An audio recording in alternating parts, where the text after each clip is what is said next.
May nag-comment na naman sa ating post tungkol kay Lee Min-ho. Galing ito kay Alinda Noche at isinulat niya sa Spanish. Pero ito, tinranslate ko na sa Filipino. Congratulations, sana si Suzy na nga. Ang problema lang, yung babaeng yon ay hindi pinahalagahan ang pagmamahal niya.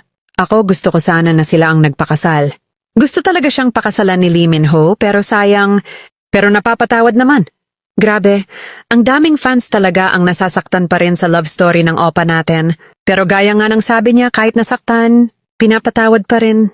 At alam niyo ba, may mga Spanish-speaking followers na pala tayo. Nakakatuwa kasi umaabot na pala ang mga videos natin hanggang sa ibang bansa. Muchas gracias por su apoyo. Thank you so much sa lahat ng nanonood. Mapa-Pilipinas man o ibang parte ng mundo. And ang aral dito, minsan kahit gaano mo kamahal ang isang tao, kung hindi kanya pinahahalagahan, kailangan mong palayain. Pero ang tunay na nagmamahal, marunong pa ring magpatawad.